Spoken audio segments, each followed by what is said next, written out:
में ही अवगत कराया गया था कि 3 मई को एक बेहद अहम बैठक होगी जिसमें आगे की रणनीतियां अपनाई जाएंगी। आपको बता दें कि अपनी तमाम मांगों को लेकर एनएचएम कर्मचारी लंबे समय से संघर्ष कर रहे हैं, सरकार से गुहार लगा रहे हैं, लेकिन देखने को मिला कि सरकार की तरफ से सिर्फ और सिर्फ आश्वासन मिला। बात करें अगर मानदेय की तो मानदेय को लेकर लगातार समस्याएं बनी हुई है। होली के वक्त पर देखने को मिला था कि ये कहा गया था कि आगे के आने वाले वक्त में जो उत्तर प्रदेश के एनएचएम कर्मचारी है उनका जो मानदेय है वो समय से आ जाएगा, क्योंकि उस वक्त पर स्पर्श पोर्टल में थोड़ी सी त्रुटियां देखने को मिल रही थी। लेकिन इतना वक्त बीत गया है, मानदेय की स्थितियां 10 की 10 बनी हुई है और अभी तक उत्तर प्रदेश के जो एनएचएम कर्मचारी हैं उनके मानदेय संबंधित समस्याएं हल नहीं हो पाई। उसी के साथ आपको बता दें कि समान कार्य समान वेतन को लेकर लगातार लड़ाई जारी है और अपनी अन्य मांगों को लेकर कल राजधानी लखनऊ में एक बेहद अहम बैठक संगठन के पदाधिकारी करने वाले। इसके साथ ही मुख्यमंत्री योगी आदित्यनाथ से भी मुलाकात करने का पूरा प्रयास उनके द्वारा किया जा रहा है। पूरी तरह से प्रस्ताव तैयार कर लिया गया है और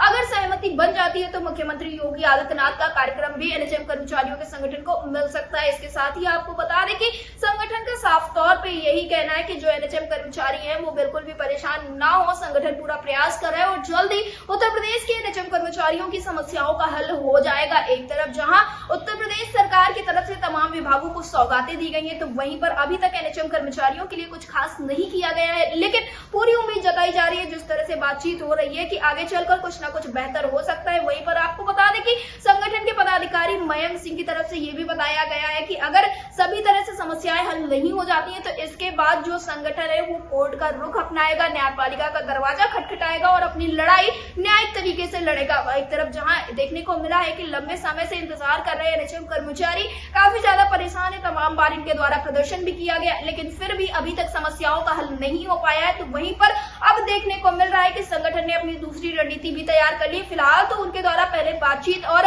शासन प्रशासन के अधिकारियों से मुलाकात करके वार्ता के स्तर पर समस्याओं को हल करने का प्रयास किया जाएगा और अगर तब बात नहीं बनती है तो न्यायपालिका का दरवाजा इन कर्मचारियों के द्वारा खटखटाया जाएगा। फिलहाल इस विषय पर ज्यादा जानकारी देते हुए और कल की बैठक में क्या कुछ खास होगा इस विषय में बताते हुए संगठन के प्रदेश अध्यक्ष मयंक जी ने क्या कुछ कहा है, आप भी सुनिए। मयंक जी, आपका हमारे चैनल अटल टीवी पे बहुत बहुत स्वागत है। धन्यवाद। मयंक जी, जैसा कि आपके द्वारा अवगत कराया गया था कि 3 मई को आप लोगों का एक बड़ा कार्यक्रम या यूं कहें कि एक बैठक राजधानी लखनऊ में प्रस्तावित थी जिसमें अहम मुद्दों पर चर्चाएं होनी थी, तो क्या कुछ चीजें निकलकर सामने आई हैं? क्या ये बैठक जो है वो कल होने वाली है और किन किन बिंदुओं पर चर्चा होगी? हाँ, कल जो जैसा बताया था 3 मई को बैठक है, उसी की तैयारी में हम लखनऊ पहुंच चुके हैं जी और तैयारी चल रही है। कल जो है पूरे यूपी की हमने जो बुलाई है इसकी अपने पदाधिकारियों, सभी पदाधिकारी पहुंच रहे हैं, कुछ रास्ते में है, कुछ कल सुबह पहुंच जाएंगे जी। और इनमें बिंदु में है, मेन जो है हमारा बिंदु रहेगा इसमें जैसे समान कार्य समान वेतन और नियमितीकरण जी, इनमें से कुछ होना चाहिए। दूसरा बिंदु हमारा रहेगा कैशलेस चिकित्सा, जैसा कि इन्होंने सभी को जो है होमगार्ड और शिक्षा मित्र सबको दे रखा है जी, जबकि वो इतना इन्फेक्शन के दायरे में नहीं रहते, हम लोग सीधे इन्फेक्शन के दायरे में रहते हैं जी। तो हम लोगों को छोड़ दिया है, तो ये थोड़ा सा उपेक्षित है हमारा संपर्क जी, तो वो हम चाह रहे थे कि वो हमें मिल जाए। तीसरा जो है हमारे जो एमसीटीएस ऑपरेटर रह गए हैं जी, कुछ जिलों में अभी रह गए हैं, बाकी 45 जिलों में लगभग हो गए हैं जी, टीचर्स से समायोजित और जो मतलब समायोजन के लिए हमारे हैं कोविड ऑपरेटर वगैरह हैं जी, जी, तो इनका समायोजन हो जाए। और एक हमारा ये जो जॉब का है, जॉब हमारी कम से कम 65 वर्ष तक जो है जी, सिक्योर रहे। और एक दो बस और हैं, बस 5-6 हमारी बिंदु हैं जिन पे हमें बात करनी है उसमें। जी। मयंक जी, जो कल आप लोगों की बैठक होने वाली है, क्या उसमें शासन प्रशासन के भी किसी व्यक्ति को बुलाया गया है? हाँ, हमारे ये जो है उसमें बात हुई है मिलने की। एक्चुअली में समय जो है मंत्री अभी जो इसमें हमसे बिंदु मांगे गए हैं जी, माननीय मुख्यमंत्री, जैसे बताया था माननीय मुख्यमंत्री जी के यहाँ चल रहा है हमारा जी, तो कार्यक्रम लेने का, तो उन्होंने हमसे बिंदु मांगे हैं। जी, उन्हीं बिंदुओं पर हम चर्चा कल करेंगे कि इनमें कौन कौन से बिंदु हमें देने हैं। अगर उन पर सहमति बनती है बिंदुओं पर जी, तो माननीय मुख्यमंत्री जी का प्रोग्राम मिलेगा और अगर सहमति नहीं बनती है वहां से तो प्रोग्राम नहीं मिल पाएगा, फिर हमें जो है आर पार की लड़ाई लड़नी होगी। जी। मयंक जी, जो कल आप लोगों की बैठक होने वाली है उसमें क्या ये जो आप लोगों के मानदेय का मुद्दा है इस वक्त पर देखने को मिल रहा है, मानदेय को लेकर तमाम समस्याएं देखने को मिल रही हैं, समय से मानदेय नहीं मिल पा रहा है कर्मचारियों को। होली के वक्त देखने को मिला था, कहा गया था कि स्पर्श पोर्टल में जितनी भी त्रुटियां थी वो अब धीरे धीरे हल हो जाएंगी, आगे से समय पर मानदेय आएगा, लेकिन वही स्थितियाँ अब भी बनी हुई है, तो उसको लेकर क्या कुछ कार्यक्रम आप लोग करने वाले, क्या बातचीत होगी? हाँ, उस पर भी देखो कल चर्चा होगी। कल एक तो ये हमारे बिंदुओं पर चर्चा है, एक ये मानदेय के ऊपर ही चर्चा है कि मानदेय अगर इन्होंने हमसे बोला था अप्रैल लास्ट तक बजट आ जाएगा जी तो जैसा कि हमने इन्हें बताया कि 3 मई को हमने बुलाया बीएसई पदाधिकारियों को, तो थोड़ा प्रेशर बना है, इसके लिए इनकी मीटिंग हुई है सेंट्रल में, और सेंट्रल से मीटिंग होने के बाद 6 महीने का एक्सटेंशन जो है जी सेंट्रल ने आनंद फानंद में दे दिया है। जी तो उसमें अगर मान लो हमें लगता है परसों को हमारी मीटिंग मैडम से होगी, जी एमडी मैम के साथ, जी तो उसमें अगर बताती हैं कि भाई इस हफ्ते में आ जाता है मानदेय, जी तब ठीक है, दोनों महीने का। और अगर ये कहते हैं लेट जाएगा मानदेय, जब सुनने में आ रहा था, तो फिर हम हफ्ते भर का टाइम देकर जो है काम पूरा यूपी में बंद कर देंगे। जी मयंक जी, जो कल आप लोगों की बैठक होने वाली है उसको लेकर आपके साथियों का क्या कुछ कहना है? साथी किस तरह से उत्साहित हैं या उनका क्या मानना है कि कार्यक्रम करना चाहिए या बैठक करके कुछ और रास्ता अपनाया जाना चाहिए?